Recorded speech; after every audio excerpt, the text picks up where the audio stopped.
Hi, thanks for using my court coach. I'm Sarah and I'll be your instructor today as we talk about the Notice of Delinquency, also known as Form FL-485. As with all your court forms, you want to start off by filling in your identifying case caption information at the top. This is a form you can use if the child support obligor is more than 30 days behind on his or her support obligation and you want to put them on notice that they need to catch up or they will be subject to penalties. The specific penalty that they would be subject to is a penalty of 6% interest per month charged on the unpaid balance that can accumulate to a maximum of 72% on the original amount of the unpaid support.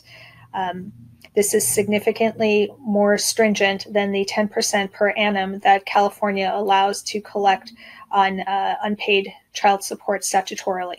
So the hope is that if the obligor receives this, that they will catch up with their obligation. And if they don't, then at least you do get that those interest penalties.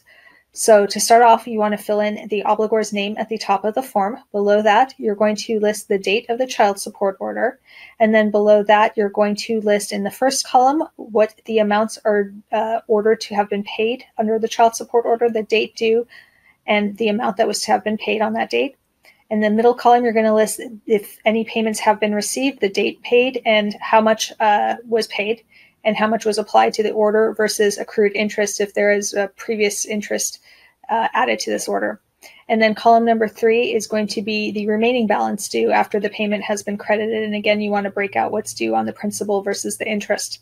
If any of these amounts listed were previously listed on a notice of delinquency, then mark the box to indicate that. If you need more space, then you can always attach a separate sheet of paper to this and just mark the box that says continued on attached page. You want to tally up the total net amount due for principal and the total net amount due on interest. Page number 2, you're going to list the addresses of the child. Either there's a protective order that prohibits the support obligor from knowing the location of the child or children, in which case you would mark box 3A, or if not, then you need to list their name, address, and phone number for each child that is subject to this order in 3B. 4, you're going to indicate if court papers should be served at the address that's listed at the top of this form, or if you want a different address to be used, then you can indicate that in 4B. Fill in your name at the bottom, sign and date this form.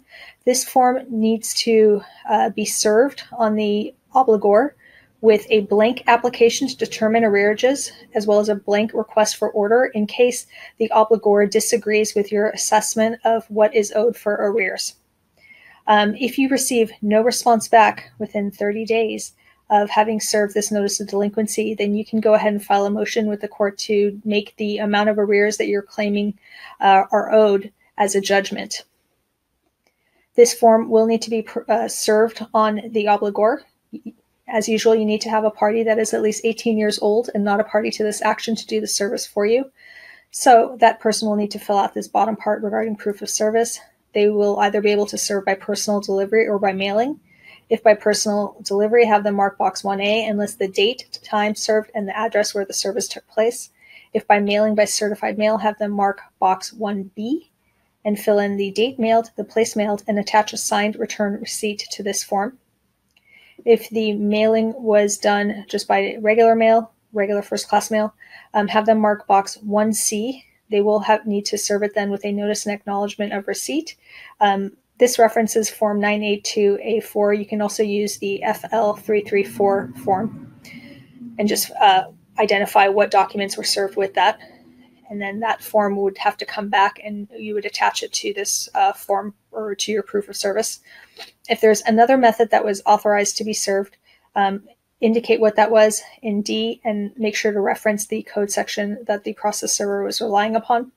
Then your process server just needs to sign and date this form and fill in their address at the bottom. And now this is ready to be filed with the court.